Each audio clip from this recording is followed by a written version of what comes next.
Olá, vamos fazer uma aula aqui sobre reflexão da luz e suas leis, dispersão da luz branca, absorção e percepção das cores. Quantas cores você vê na bandeira do Brasil? Aqui. Você responderia fácil. São 4: verde, amarelo, azul e branco. E a frase central aqui? Tem muita gente que acha que as letras aqui são pretas. No entanto, a resposta mais acertada a essa questão depende da cor da luz que ilumina a bandeira. O fenômeno de percepção das cores dos objetos depende da luz que chega aos nossos olhos. Essa luz, por sua vez, precisa ser emitida pelo objeto, que a gente chama de corpo luminoso, ou refletida por eles, que a gente chama de corpo iluminado. E depende da cor da luz que os objetos enviam aos nossos olhos. As cores observadas neles podem ser alteradas. Por exemplo, se a bandeira do Brasil estivesse num ambiente iluminado exclusivamente por luz verde, ela seria observada nas cores verde e preta apenas.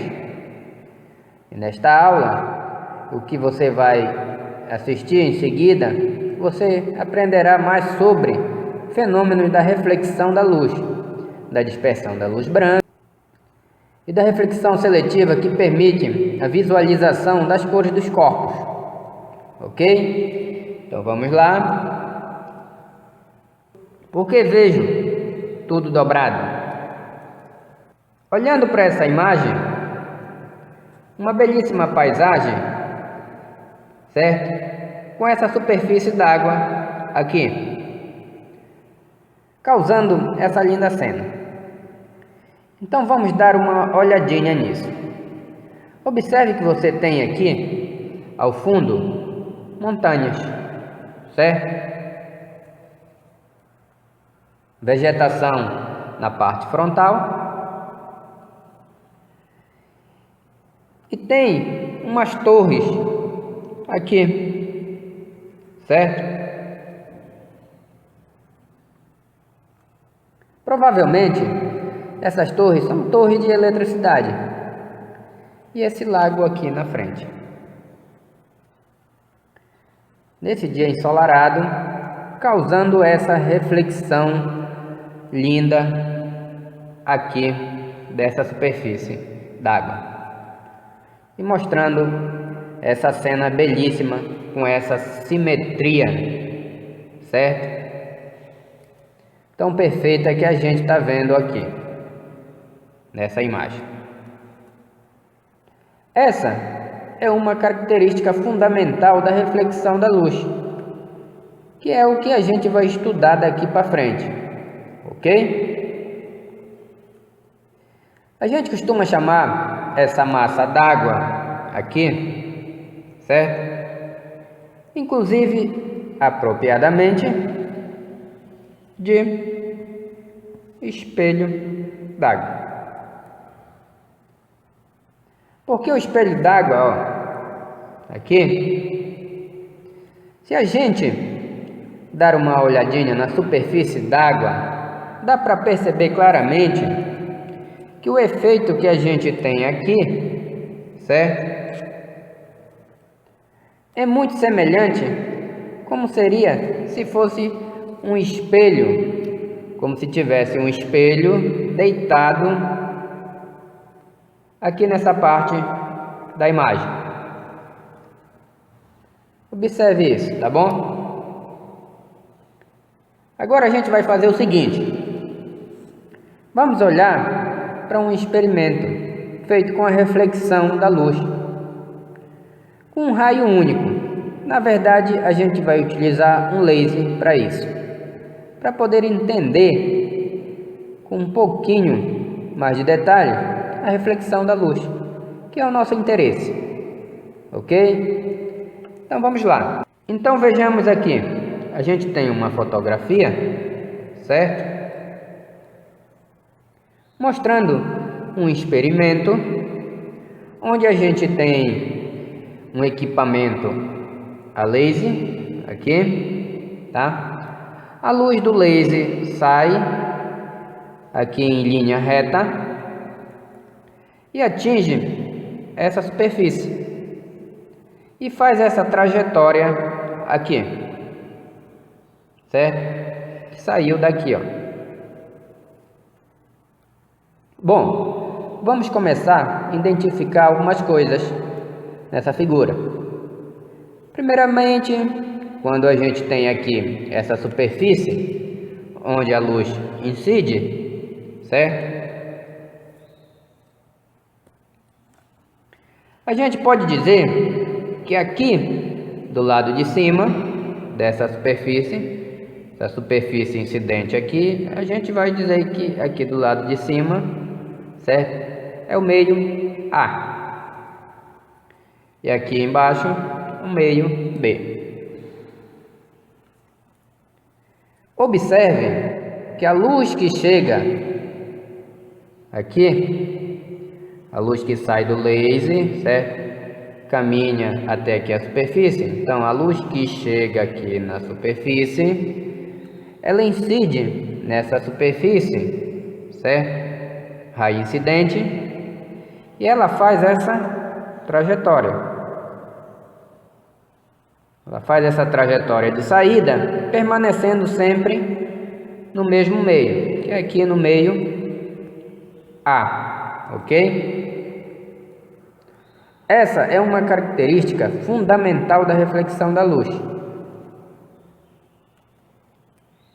Observe também nessa figura que a gente tem uma reta aqui, certo? Aqui no ponto 0. Então aqui uma reta a 0 grau, que é perpendicular, certo? A essa superfície. E essa reta aqui é chamada de reta normal.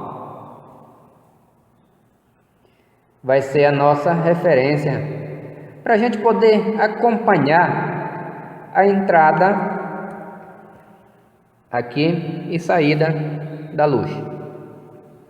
E a gente pode inclusive medir ângulos aqui. Esse aqui é o ângulo de incidência, que o raio está incidindo na superfície, certo? E esse aqui é o ângulo de reflexão,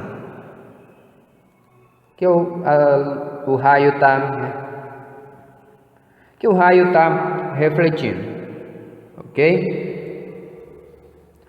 Observe que esse aqui, que é um ângulo de incidência, certo? E aqui o ângulo de reflexão.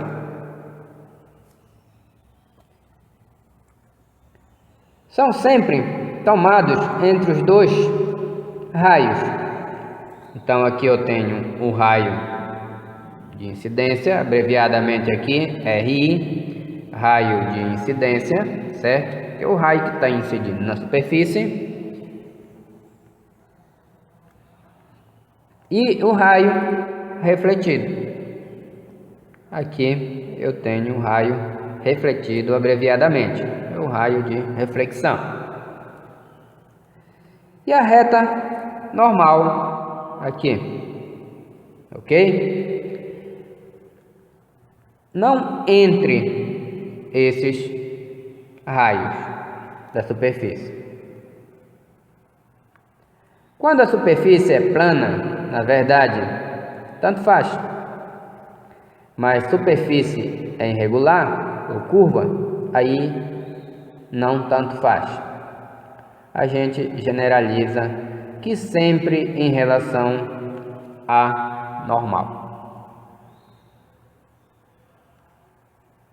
A gente generaliza que sempre em relação à normal e em relação à superfície.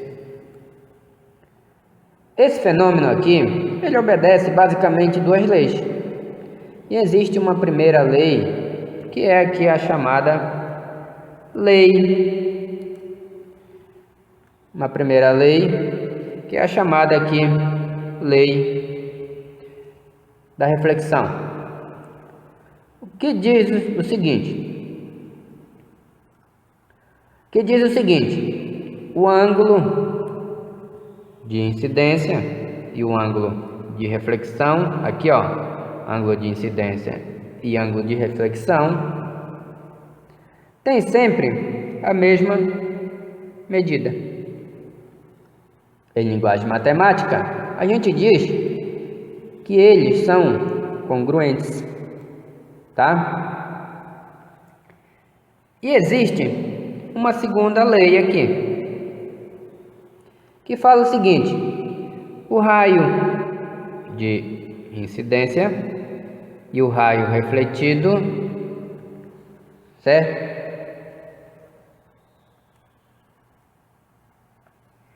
E existe uma segunda lei aqui, que fala o seguinte: o raio incidente, certo? O raio de chegada da luz, ok? Que é esse aqui. E o raio refletido, que é esse aqui, certo? Que é o raio de saída da luz.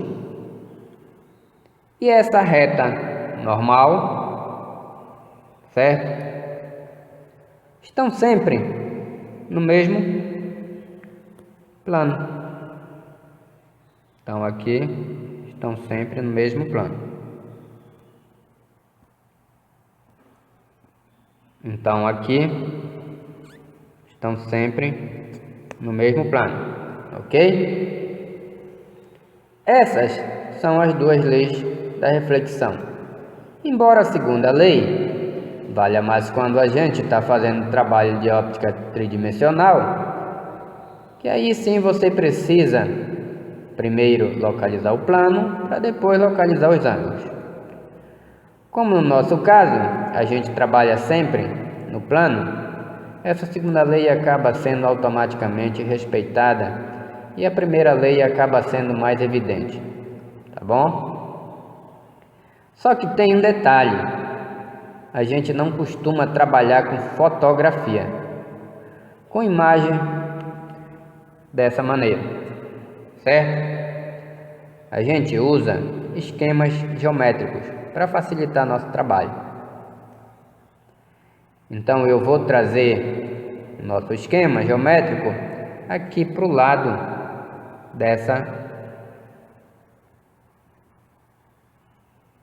Então eu vou trazer o nosso esquema geométrico aqui para o lado, certo? Para a gente verificar essas informações novamente.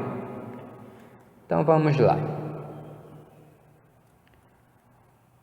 Bom, muito bem. Aqui está nosso esquema, certo? Então vamos lá representar novamente. A gente tem a reta normal, o raio de incidência e o raio de reflexão, que é o raio refletido, ok? Aqui nós temos o ângulo de incidência, certo? E o ângulo de reflexão. Vale lembrar que esses ângulos têm sempre a mesma medida. Uma outra informação importante que a gente pode destacar é a seguinte: se a superfície é plana, certo? Se o ângulo de incidência e o ângulo de reflexão têm a mesma medida, ok? Esses ângulos aqui, certo? Que são esses ângulos aqui debaixo da reta também acabam tendo a mesma medida. Então, se chamar esse aqui de alfa, esse aqui também é alfa. Que foi que a gente comentou agora há pouco. Mas se a superfície não for plana, isso aqui não vale. É por isso que a gente trabalha sempre com ângulo de incidência, certo? Ângulo de reflexão, ok? E aqui em cima a normal. Porque ele sempre tem a mesma medida, independentemente do formato da superfície. Uma outra informação importante é que se eu pegar a trajetória do raio, que era esse aqui, certo? E a direção dele original, do raio de reflexão, e ele veio para cá. Então essa aqui é a direção final. Esse ângulo aqui, certo? Que é chamado de ângulo de desvio, ok? Então aqui eu tenho um ângulo de desvio. Então aqui eu tenho um ângulo de desvio. Ele mostra o desvio representado pelo raio entre a sua trajetória, certo? De entrada aqui e o início da sua trajetória aqui de saída. Então esse ângulo é representado pela trajetória de entrada e pela trajetória de saída. E a gente tem esse ângulo aqui de desvio, certo? Observe que esse ângulo de desvio, ele tem a mesma medida do ângulo alfa aqui. Só que ele é dobrado, certo? Se você olhar para essa imagem aqui, esse delta aqui, do ângulo de desvio, certo? Ele é o dobro do valor aqui, ó, de alfa. Então, delta aqui é o dobro de valor de alfa, ok? É como se a gente tivesse aqui um ângulo alfa e daqui da superfície aqui para o raio e daqui da superfície para cá, mais um ângulo alfa. Portanto, aqui delta é o dobro de alfa. Beleza? O ângulo de desvio é uma medida importante nesse fenômeno.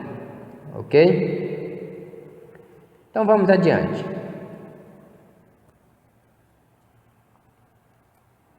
Bom, agora que a gente já conhece a representação esquemática, dá para a gente entender um pouco melhor como é essa questão da formação da imagem.